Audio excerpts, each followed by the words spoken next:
ये फॉलोअर्स और ये फैंस के चक्कर में मेरे ऊपर एक सबसे पहला लाइफ का केस बना है, जो झूठा और बिल्कुल झूठा है, जिसके लिए मैं अभी तक कोर्ट में जा रही हूँ, सारी चीज़ें अटेंड कर रही हूँ। ये शादी के रिश्ते से मुझे ये भी इल्ज़ाम मिला कि मेरे बच्चे के साथ मेरा गलत कुछ चीज़ें हैं। मैं ये पूछना नहीं चाहती थी, लेकिन बहुत बार बहुत लोगों ने इस पर रिएक्शन वीडियोस बनाए हैं। बहुत सारे लोगों ने सपोर्ट भी किया और बहुत सारे लोगों ने इस चीज़ को साबित करने की कोशिश की, पर औलाद से अगर बहुत ज़्यादा हम प्यार करते हैं, उनको हक करते हैं, उनको अपना दिल का हर चीज़ बयान करके उनके कंधे पे सोते हैं, तो आपको क्या लगता है कि ये माँ बेटे का रिश्ता होता है या एक गंदा रिश्ता होता है? क्योंकि जितने भी हमारे ग्रुप में मेंबर है, सबको आपने देखा होगा गोल्ड पहनने का बहुत शौक जी। तो इसीलिए ना हमने कभी उसका नामकरण किया, ना तो हमने कभी ग्रुप बनाया, पर लोगों ने एक नाम दे दिया गोल्डन ग्रुप। और माशाअल्लाह गोल्डन ग्रुप में जितने भी लोग हैं, गोल्ड आपने देखा होगा सब भर भर कर पहनते हैं, तो वो चीज़ों से गोल्डन ग्रुप तो बना।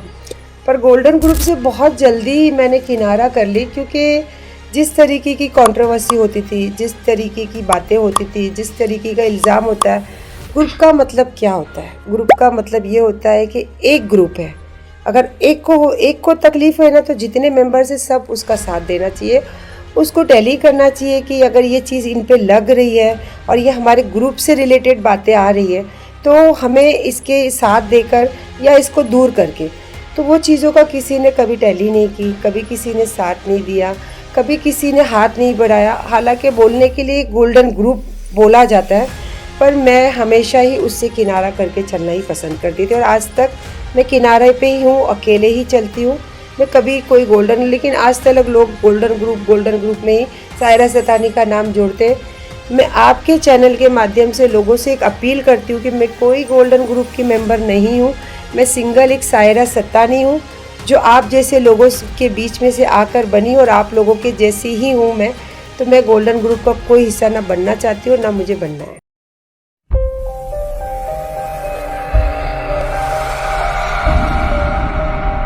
मैं हूँ रेशमा खान, आप देख रहे हैं हैशटैग मुंबई न्यूज़। आज हमारे स्टूडियो में मौजूद है मुंबई की the very famous one of the biggest personality Saira Sattani ji. Welcome Saira ji. शुक्रिया जी सायरा जी, आपको तो कोई आप इंट्रोडक्शन के मोहताज बिल्कुल भी नहीं है, तो हम स्टार्ट करेंगे। आपकी जर्नी कैसे रही है? जैसे सायरा सत्तानी एक नाम ये कैसे बना? आपको क्या जानना है? बचपन से जानना है, जैसे मैच्योर हो गई उसके बाद से जानना है, या फिर सोशल मीडिया पे आने के बाद वाली जर्नी जानना वैसे तो लोग आपको सोशल मीडिया पे देखे, बट उसके पीछे की कहानी कोई भी नहीं जानता है। जी। तो हम चाहते हैं कि आपकी ऑडियंस जो आपसे प्यार करती हैं वो आपके बचपन से ही सुनना चाहेंगे। बचपन सबका होता है, 10 11 साल 15 साल, जो माँ बाप बहुत लाड़ करके, जैसे आज मेरे बच्चे 22 साल 24 साल के, तो भी मैं उनको बचपना ही फील कराती हूँ। पर मेरी बचपन तो मुझे लगता है 10 11 साल में ही ख़त्म हो गया था।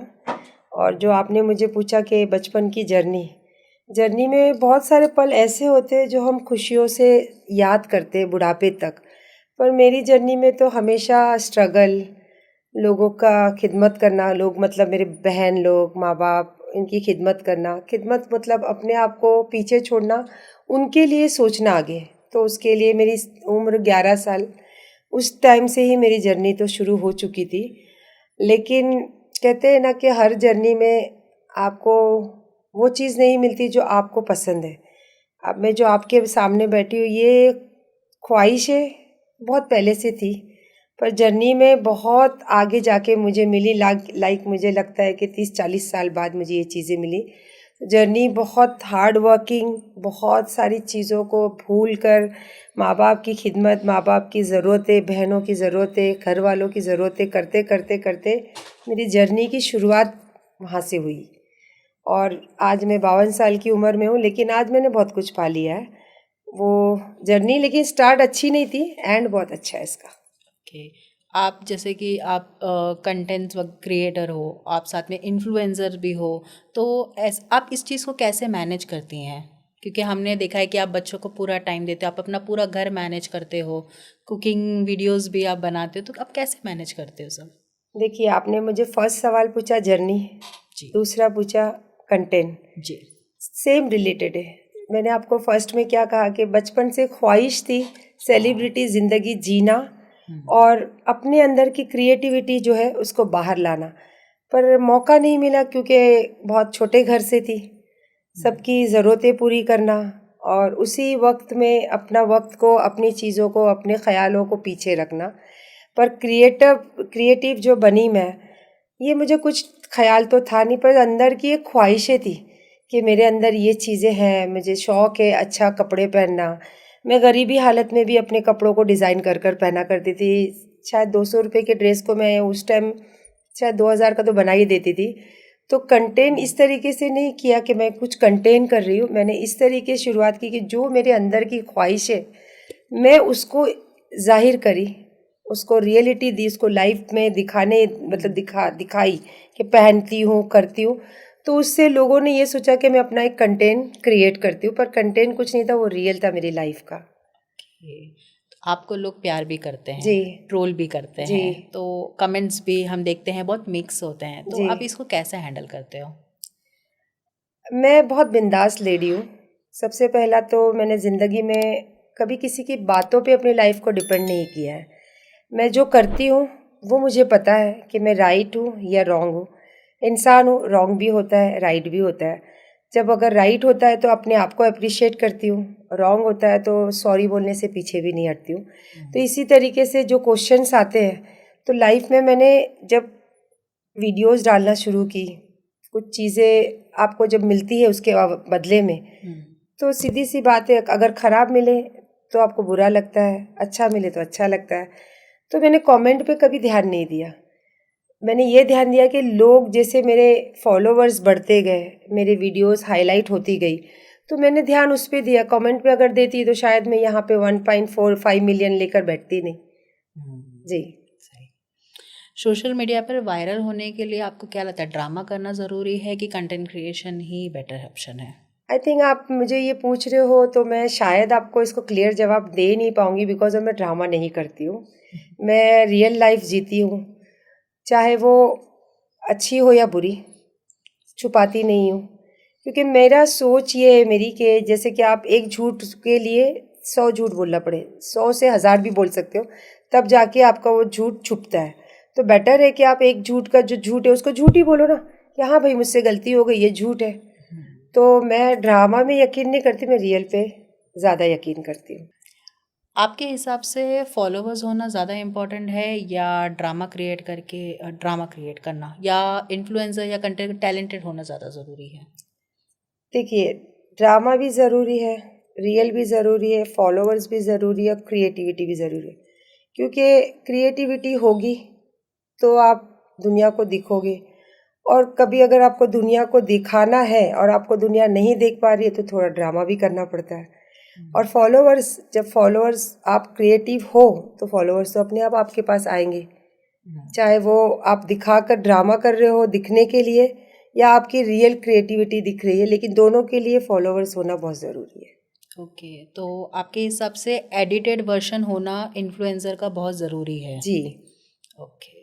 तो सायरा जी, अभी आप जैसे कहीं पे जाते हो, जी। अभी like you are very famous, कि लोग आपको रिकॉग्नाइज करते हैं, सेल्फीज लेते हैं, तो कभी ऐसा सिक्योरिटी रीजंस हुए हैं, बैश हुआ है, आप कभी अनकंफर्टेबल हुए हो क्राउड में?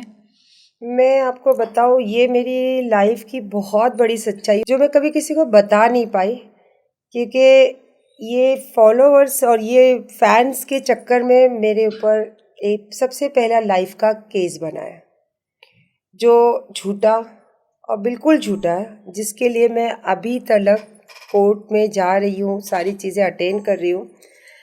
मैं माहिम दरगाह पर आई थी, और आपको पता है मैं पहले हर जगह पर वीडियोस बनाया करती थी, घर से भी निकलो, तो शायद वही एक चीज़ है जो मैं आखिर में उसमें मैं जीत हासिल करूँगी। क्योंकि मुझे जब बताया गया कि आप यहाँ पे प्रेजेंट थे, कैसे, मैं दरगाह से आ रही थी और मुझे एक फ़ैन आके बीच में रोके, और मेरी आदत थी मैं सबको सेल्फ़ी देना, सबसे बात करना, तो उन्होंने मुझे एक फ़ैन के ज़रिए रोका और मेरे साथ एक सेल्फ़ी ली, और सेल्फ़ी को एविडेंस बना के माहिम पुलिस स्टेशन में दिया गया कि मैं उस जगह पे प्रेजेंट थी, उस ओके। जो भी क्राइम हुआ है वो एक्चुअली क्राइम तो कुछ हुआ नहीं था वहाँ पे, वो सारा ड्रामा है।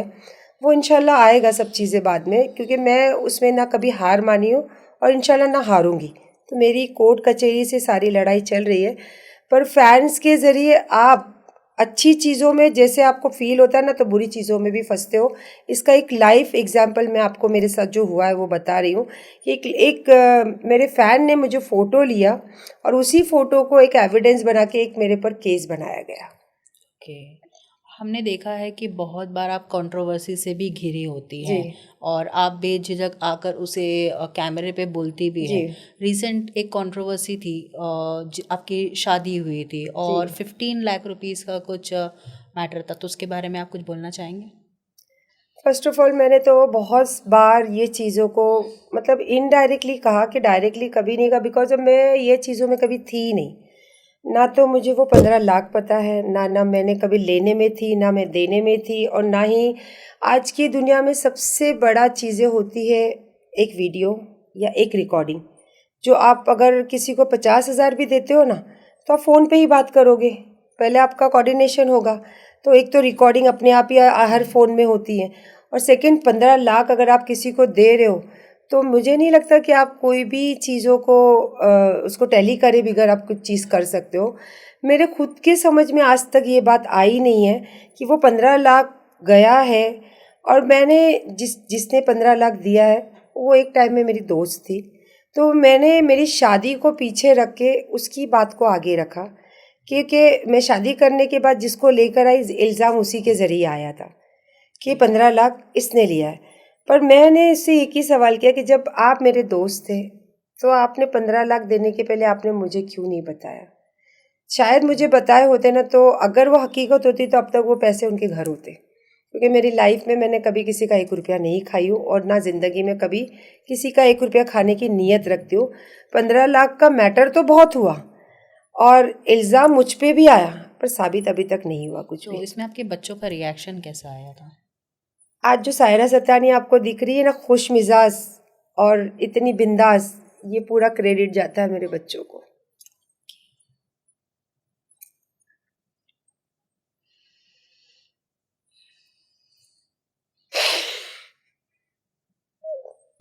यही मैं नहीं चाहती थी कि मेरे आँख से पानी गिरे, क्योंकि मेरी जान बसती है मेरे अमीन में। और ये शादी के रिश्ते से मुझे ये भी इल्ज़ाम मिला कि मेरे बच्चे के साथ मेरा गलत कुछ चीज़ें हैं। मैं ये पूछना नहीं चाहती थी, लेकिन बहुत बार बहुत लोगों ने इस पे रिएक्शन वीडियोस बनाए हैं। बहुत सारे लोगों ने सपोर्ट भी किया और बहुत सारे लोगों ने इस चीज़ को साबित करने की कोशिश की, पर औलाद से अगर बहुत ज़्यादा हम प्यार करते हैं, उनको हक करते हैं, उनको अपना दिल का हर चीज़ बयान करके उनके कंधे पे सोते हैं, तो आपको क्या लगता है कि ये माँ बेटे का रिश्ता होता है या एक गंदा रिश्ता होता है?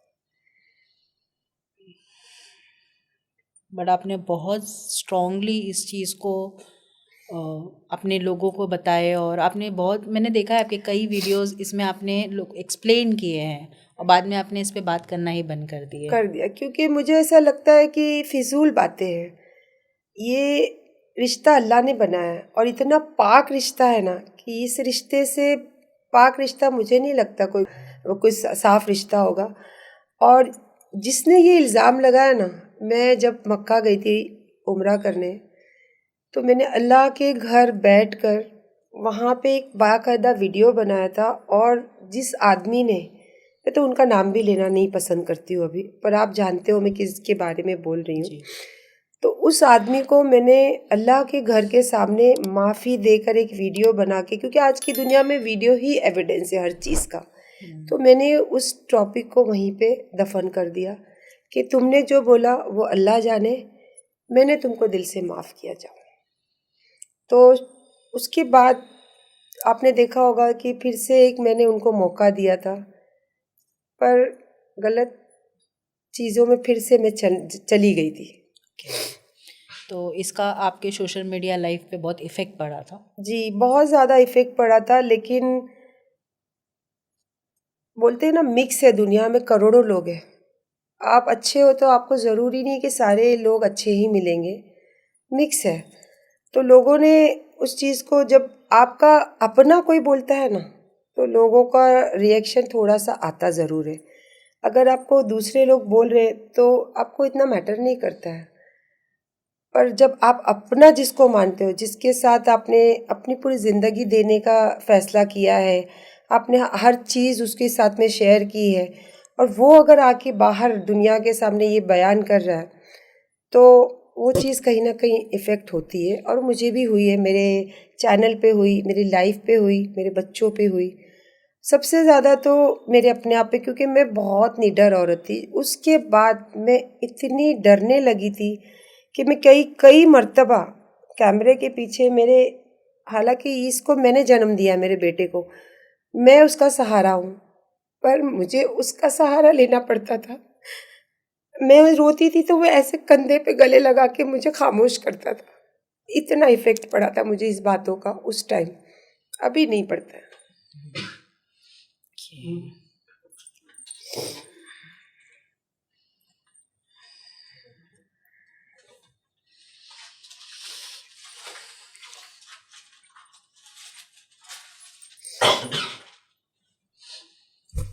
So, नो नो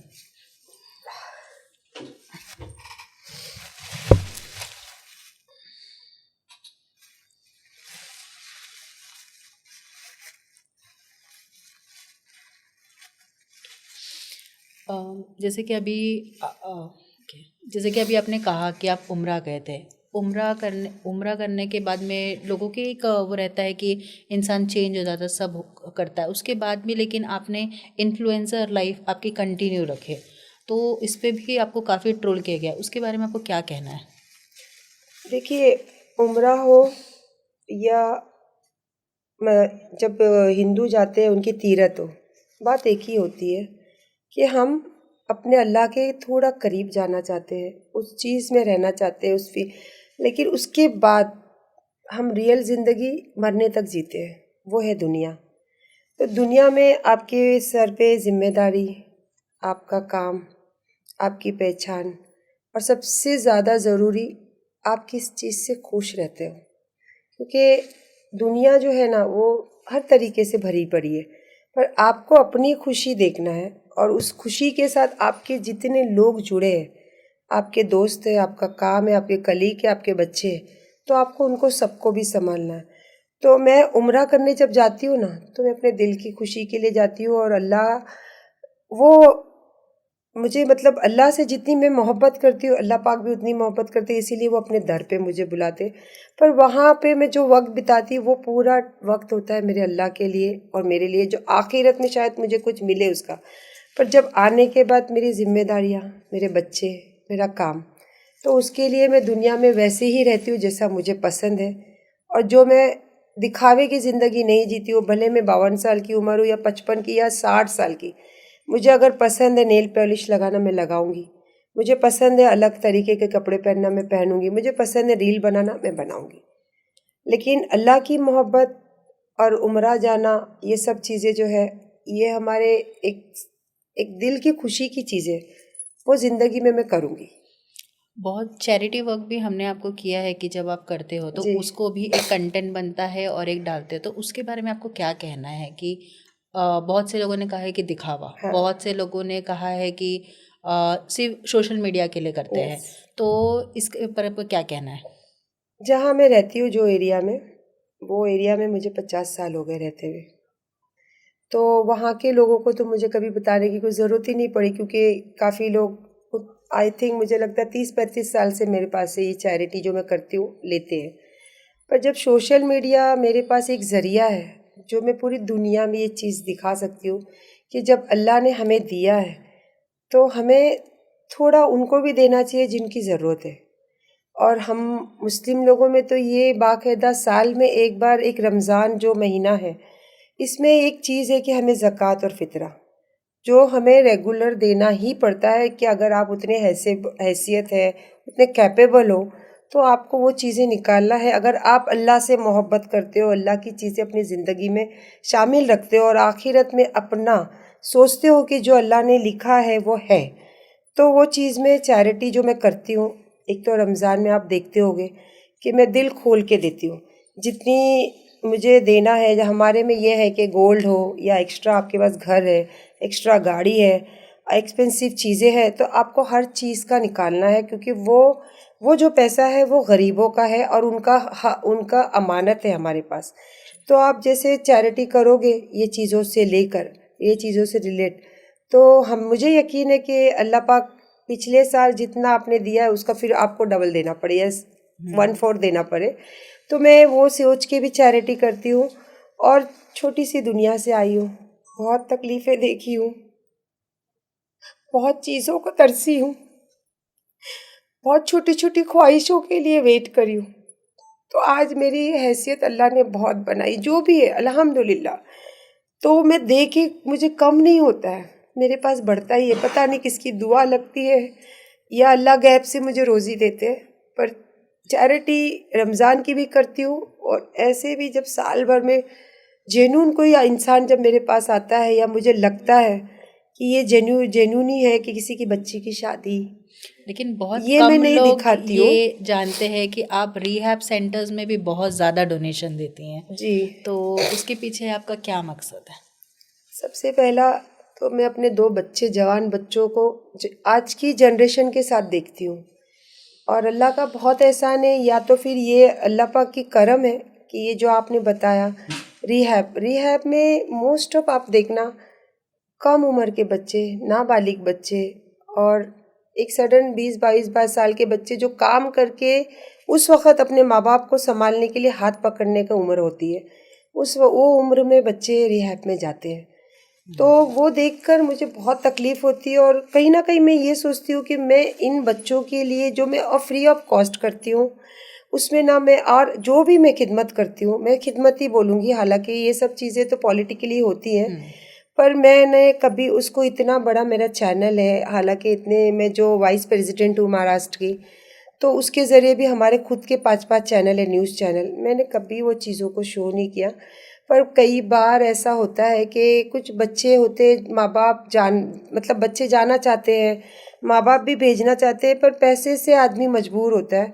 तो कई बार ऐसा होता है कि मैं अपने जेब से भी वो पैसे भरती हूँ, और अल्लाह का ऐसा एहसान है कि रिहैब वालों को जब ये पता चलता है कि मैं अपने जेब से ये पैसे दे रही हूँ, तो वो लोग काफ़ी पैसे कम भी लेते हैं कि नहीं आप इतना ही दे दो, जो उनकी मतलब दवाइयों की ज़रूरत है, उनकी खाने की ज़रूरत है, तो वो अपने जेब से तो नहीं देंगे, तो बोलते हैं आप इतना दे दो। वो लोग भी मुझे सपोर्ट करते हैं। पर ये जो रिहैब के लिए काम कर कर जो मुझे खुशी मिलती है, मुझे लगता है कि इसी वजह से आज मेरे जो दोनों बच्चे हैं, एक नेक इंसान और नेक नीयत और नेक औलाद जो बोली जाती है ना, वो है। तो दुआएं हमेशा काम करती, तो शायद वो दुआएं मेरे बच्चों को लगती हो। बेशक बेशक। ठीक है, अगर कल को इंस्टाग्राम बंद हो जाए जी, तो हम सायरा सत्तानी जी को कहाँ देखेंगे? मैं आपसे इसके सवाल का जवाब आपसे ही पूछ रही हूँ। आज मुझे अगर इंस्टाग्राम बंद हो, यूट्यूब बंद हो, सोशल मीडिया पूरा बंद हो, तो भी अगर कहीं आप मुझे मिलोगे तो नहीं पहचानोगे। पहचानेंगे। क्यों? क्योंकि मेरा सायरा सत्तानी नाम नहीं, मेरा चेहरा, हर चीज़ लोगों ने जाना है। तो मुझे आज ये सोशल मीडिया की ज़रूरत नहीं है, आज मेरा नाम अल्लाह ने सब जगह पे किया है। आप यकीन करेंगे, लॉकडाउन में जब मैं ऐसे मास्क के बिना, तो अलाउड ही नहीं था कहीं जाना, तो मैं बाज़ार लेने जाती थी तो पूरा मास्क लगा हुआ रहता था, दुपट्टा, आवाज़ से भी लोगों ने मुझे पहचाना है, सायरा सत्तानी मैम। कि सबसे बड़ी अफवाह जो आपके बारे में आपने पहले सुनी और आप उसको क्लियर करना चाहेंगे इस मीडियम पे? सबसे बड़ी अफवाह 15 लाख, 15 लाख, और सेकंड कि मैं एक आवारा औरत हूँ। ये तो आपको पता है कि जो अगर औरत अच्छा रहना पसंद करती है, सिंगल हो, तो, और मुझे तो किसी गैरों की ज़रूरत ही नहीं पड़ी, मेरे अपने ने ही कहा ये सब चीज़ें, पर मुंह पे नहीं, पीठ पीछे, मुंह पे नहीं बोला, पीठ पीछे जाके ये सब बातें करना, और मुंह पे तो इतना स्वीट बनकर रहता था, इसीलिए शायद इस उलझनों में मैं और ज़्यादा डीपली चली गई, क्योंकि मैं बहुत स्ट्रेट फॉरवर्ड हूँ। जो आप बोलोगे जवाब दूंगी, और उसको किनारा करके फिर मैं दोबारा वो रास्ते पे कभी जाती नहीं हूँ। लेकिन जो मेरी मैरिज के बाद जो चीज़ों में कंट्रोवर्सी में मैं फंसी हूँ ना, क्योंकि वो सारी बातें मेरे पीठ पीछे होती थी, मेरे मुंह पे नहीं होती थी। गोल्डन फैमिली जो मुंबई में और अक्रॉस है, इसके बीच में हमेशा हम डिस्प्यूट्स देखते हैं। तो आपका नाम भी बहुत ज़्यादा आता है, आपके फ्रेंड्स उनके भी नाम बहुत है। तो इसके बारे में क्या, क्यों ही आप ही टारगेट बनती है हमेशा? टारगेट ज़्यादा करके तो मैं ही बनती हूँ, और आई थिंक मुझे लगता है कि ग्रुप के कुछ लोग, कुछ मेंबर्स भी हैं, क्योंकि ये हमने नहीं बनाया था ग्रुप, ये लोगों ने बनाया था। वो इसलिए क्योंकि जितने भी हमारे ग्रुप में मेंबर है, सबको आपने देखा होगा गोल्ड पहनने का बहुत शौक जी है। जी। तो इसीलिए ना हमने कभी उसका नामकरण किया, ना तो हमने कभी ग्रुप बनाया, पर लोगों ने एक नाम दे दिया गोल्डन ग्रुप। और माशाअल्लाह गोल्डन ग्रुप में जितने भी लोग हैं, गोल्ड आपने देखा होगा सब भर भर कर पहनते हैं। हाँ। तो वो चीज़ों से गोल्डन ग्रुप तो बना, पर गोल्डन ग्रुप से बहुत जल्दी मैंने किनारा कर ली, क्योंकि जिस तरीके की कंट्रोवर्सी होती थी, जिस तरीके की बातें होती थी, जिस तरीके का इल्ज़ाम होता है, ग्रुप का मतलब क्या होता है? ग्रुप का मतलब ये होता है कि एक ग्रुप है, अगर एक को तकलीफ है ना, तो जितने मेंबर्स है सब उसका साथ देना चाहिए, उसको टैली करना चाहिए कि अगर ये चीज़ इन पे लग रही है और ये हमारे ग्रुप से रिलेटेड बातें आ रही है, तो हमें इसके साथ देकर या इसको दूर करके, तो वो चीज़ों का किसी ने कभी टैली नहीं की, कभी किसी ने साथ नहीं दिया, कभी किसी ने हाथ नहीं बढ़ाया। हालांकि बोलने के लिए गोल्डन ग्रुप बोला जाता है, पर मैं हमेशा ही उससे किनारा करके चलना ही पसंद करती थी, और आज तक मैं किनारे पे ही हूँ, अकेले ही चलती हूँ। मैं कभी कोई गोल्डन, लेकिन आज तक लोग गोल्डन ग्रुप में ही सायरा सतानी का नाम जोड़ते हैं। मैं आपके चैनल के माध्यम से लोगों से एक अपील करती हूँ कि मैं कोई गोल्डन ग्रुप की मेंबर नहीं हूँ, मैं सिंगल एक सायरा सतानी हूँ, जो आप जैसे लोगों के बीच में से आकर बनी, और आप लोगों के जैसी ही हूँ मैं। तो मैं गोल्डन ग्रुप का कोई हिस्सा ना बनना चाहती हूँ, ना मुझे बनना है। Okay ma'am.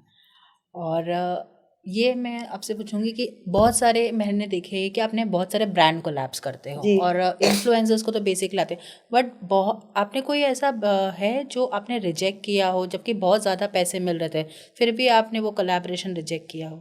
10 लाख रुपए मिल रहे थे, छोटी ओके। मोटी अमाउंट तो नहीं है।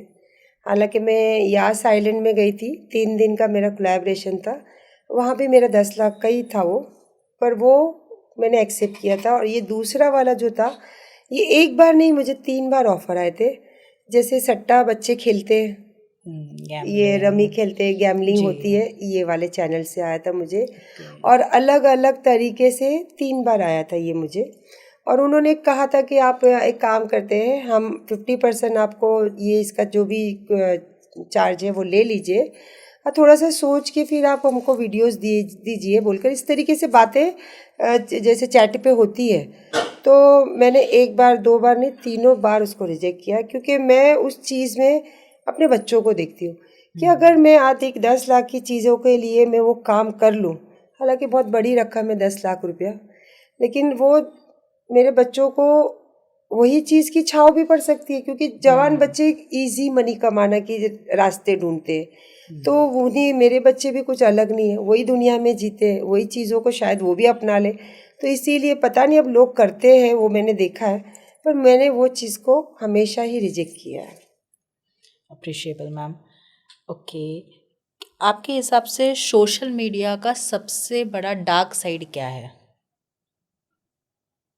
सबसे बड़ा डार्क साइड तो मुझे यही लगता है कि जो लोग, जब आपका फेम होता है ना, तो आपको वो लोग आपकी साइड लेके बात, क्योंकि एक होता है ना कि एक हेट वीडियो बनाने से भी आपको फेम मिलेगा, क्योंकि मैं बहुत फेमस हो रही हूँ, मैं बहुत ज़्यादा लोगों को लोग मुझे प्यार कर रहे हैं, तो मेरे ऊपर जो भी कंटेंट आप करोगे, हेट बनाओ या लव बनाओ, वो चलेगा। तो वही लोगों को मैंने जब देखा कि जब मेरा एक दौर चल रहा था, जैसे मेरे हस्बैंड के साथ डिस्प्यूट होने से पहले, 15 लाख का मैटर होने से पहले, तो मेरे वीडियो टिकटॉक के टाइम से ये जब स्टार्ट हुए, इसमें इंस्टाग्राम में तो बहुत हाई लेवल पे जाते थे, बहुत ज़्यादा।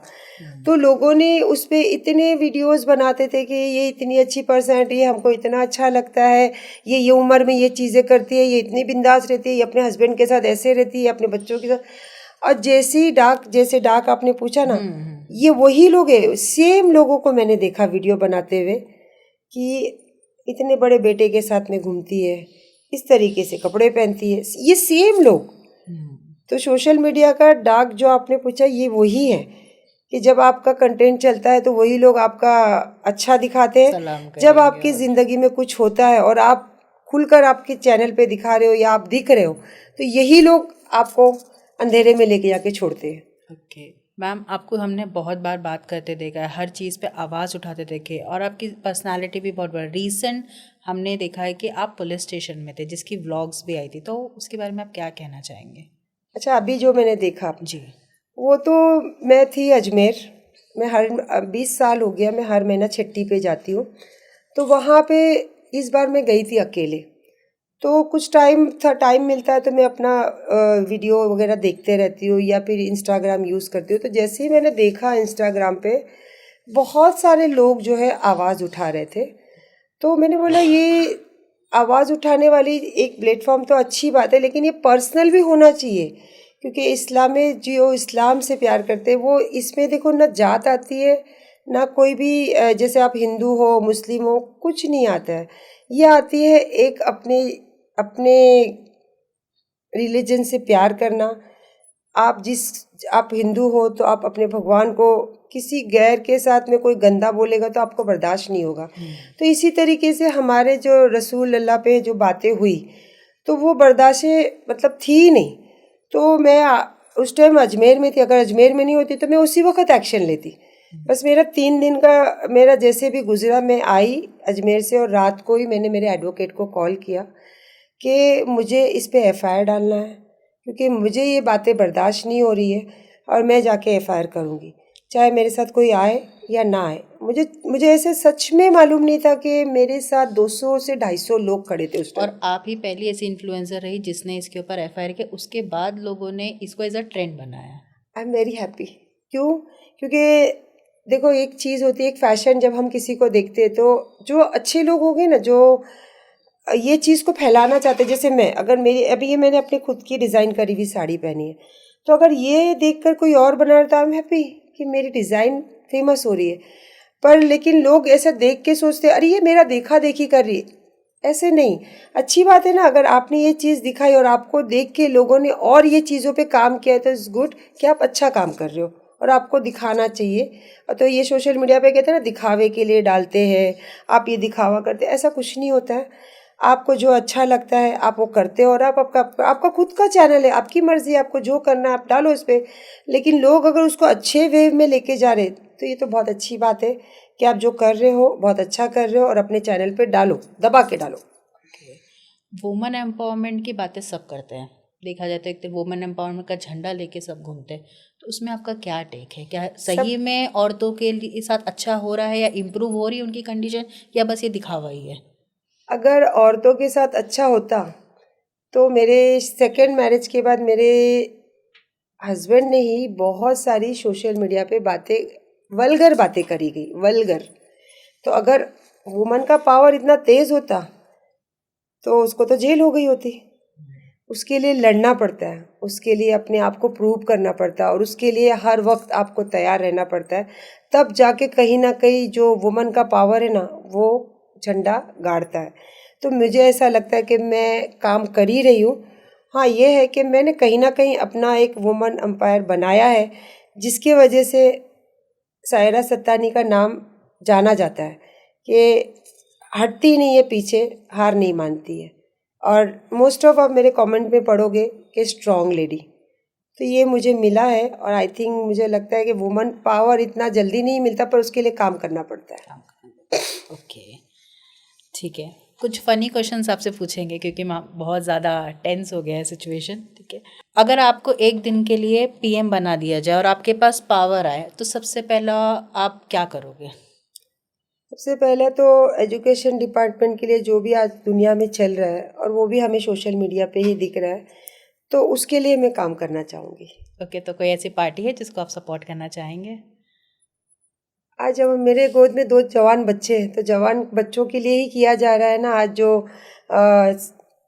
लद्दाख के जो सोनम वांगचुक सर जो यंग बच्चों के लिए कर रहे हैं, किसके लिए कर रहे हैं? उनके लिए कर रहे हैं ना। तो मैं पीएम, अगर मुझे एक ओहदा मिलता तो मैं भी वही काम करूँगी। तो आप सीजेपी पार्टी को सपोर्ट करेंगे? हाँ जी, हाँ जी। ओके। सिर्फ और सिर्फ इसलिए क्योंकि वो एजुकेशन के लिए और यंग बच्चों के लिए सोच रहे हैं। जी जी।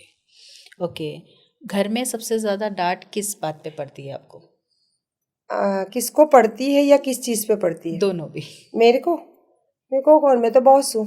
मेरे को कौन डांटी देगा, मैं ही सबको भगा देती हूँ घर से बाहर। रिसेंटली हमने देखा है कि आप अपनी बहुत सारी रील्स को डिलीट कर रहे जी। हैं, तो क्या आप उससे एम्बैरस हो रहे हैं या रीज़न क्या है उसको डिलीट करने का? उसके रीज़न तो यही है कि सबसे पहला तो मैं उस चीज़ से बहुत पहले तो बहुत ज़्यादा खुश रहती थी, उतनी ही ज़्यादा मैं उसको अब डिप्रेशन फील करती हूँ। सेकेंड, मुझे बहुत 3-4 लोगों ने ऐसा कमेंट के ज़रिए हो या पर्सनली कहीं मिले, तो उस चीज़ से ना एक साथ होता है ना, जैसे मुझे किसी को साथ दिखा के कि ये मेरे साथ है, ये मेरे अपने, इनका स्टेटस ऐसा है तो मैं चीट नहीं कर सकता हूँ। आप समझ रहे हो, तो इस बातों का फ़ायदा उठाया जा रहा है। तो जिस रास्ते पे मुझे चलना नहीं, जिस जगह पे मुझे कुछ हासिल नहीं, तो मैं वो चीज़ को अपनी चैनल से डिलीट कर रही हूँ, और मुझे सबसे ज़्यादा तो उसको डिलीट करके बहुत खुशी भी महसूस हो रही है। ओके, अगर आज आप इन्फ्लुएंसर नहीं होते तो आप क्या करते? इन्फ्लुएंसर नहीं होती तो वही जो बिजनेस करती हूँ, बिजनेस वूमन। और एक सोशल वर्कर थी मैं, और वही जो लोगों को थोड़ी बहुत मदद करती थी। आज इन्फ्लुएंसर बनी इसलिए लोगों को, मतलब पूरी दुनिया को दिख रहा है, नहीं तो मेरे एरिया में सीमित होती। ओके, ठीक है। किस फैन ने सबसे अजीब रिक्वेस्ट की होगी आपको? इस फैन ने, कोई ऐसा मैसेज या कोई ऐसा डीएम जो आपको बहुत अजीब हाँ लगा? यार, अजीब अजीब से मैसेज करते कि मैम 2 लाख रुपए दे दो, 5 लाख रुपए दे दो। मैं तो कभी कमेंट का जवाब देती नहीं, पर 5 लाख 2 लाख मायने नहीं रखता है क्या? और हाँ, इस चीज़ में मैंने एक बार तो भाई कर दिया था, उसके बाद से मैंने कान पकड़ा। एक जन को तो मैंने भेजा भी था पागल बन के, अपने इस पे ऑनलाइन से पैसे, ओके। और उसको भेजने वाला जो मेरे साथ रहता था ना, वही था। अब पता नहीं उसके अकाउंट में गया या किसके अकाउंट में गया, वो मुझे नहीं मालूम। ओके। ओके, अगर आपको बिग बॉस में से अपॉर्चुनिटी आए जाने की तो क्या आप जाओगे?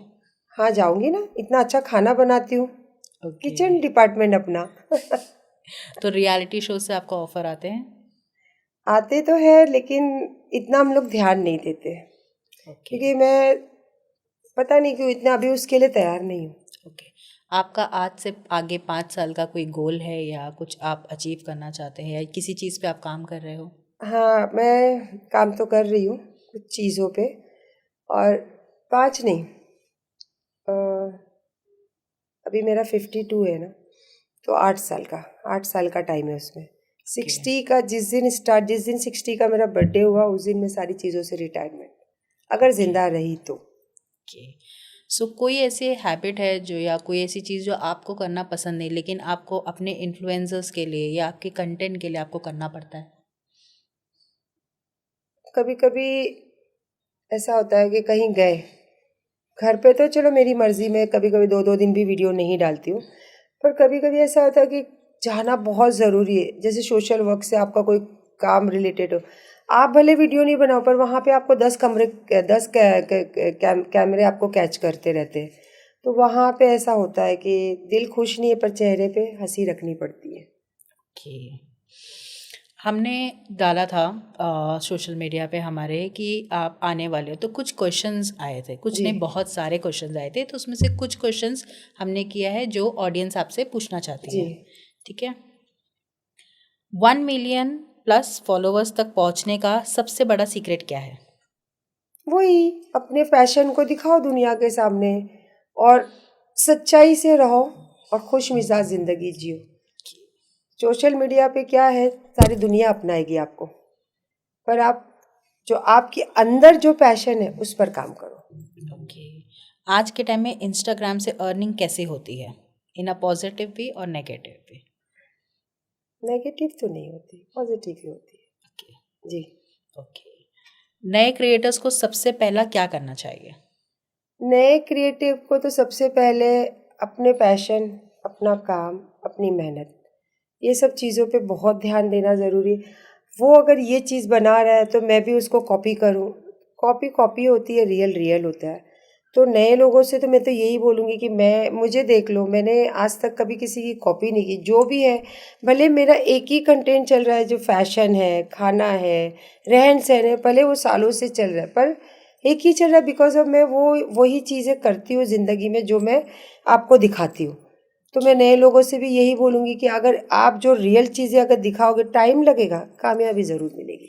ओके, हम भी सायरा सत्तानी जैसी रील्स बनाते हैं लेकिन हमें वो व्यूज़ नहीं आते, तो हम गलती कहाँ कर रहे हैं?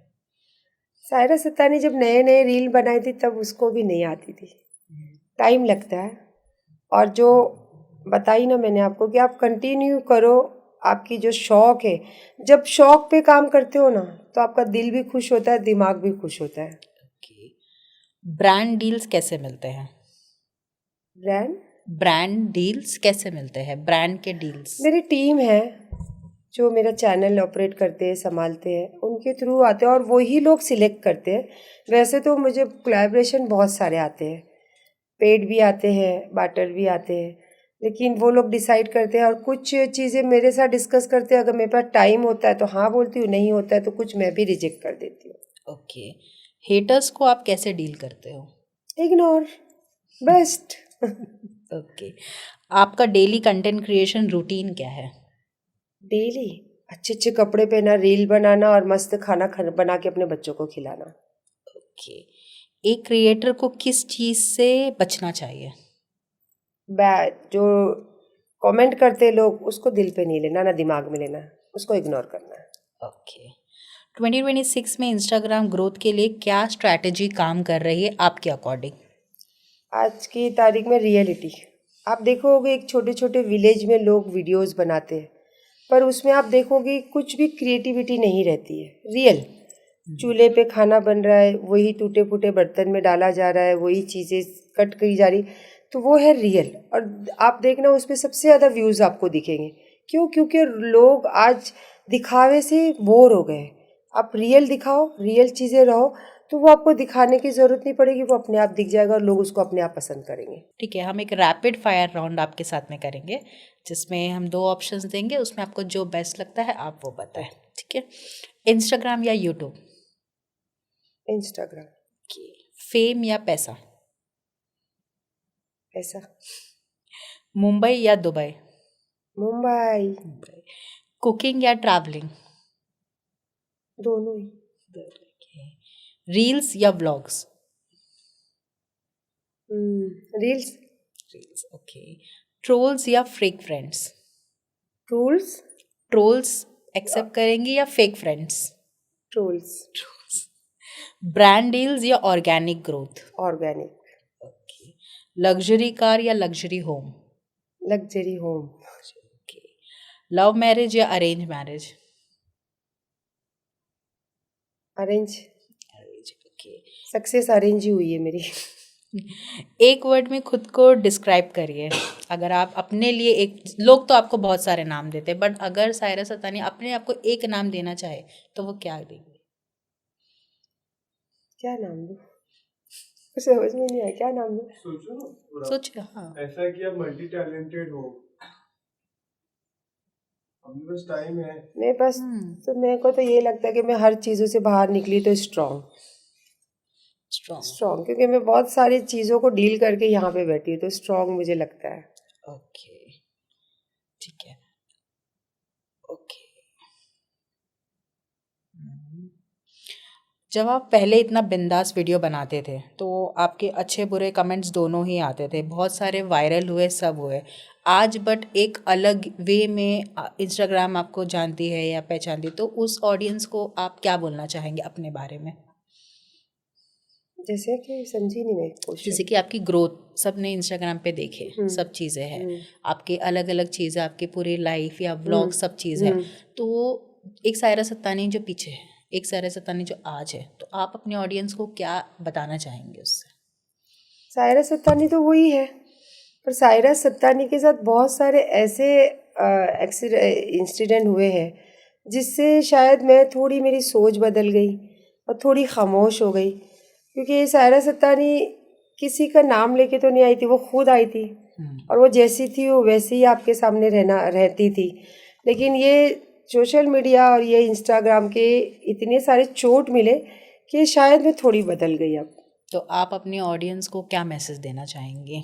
मैं तो यही बात बोलूँगी कि जो लोग, चाहे मैं हूँ चाहे मेरे जैसे बहुत सारे लोग हैं, इसमें जेंडर वो नहीं होता है, ये लेडीज़ या जेंट्स दोनों काम करते हैं ना, तो थोड़ा सपोर्ट कीजिए और थोड़ी सच्चाई को जानिए, उसके बाद उनके बारे में आप अपनी राय दीजिए।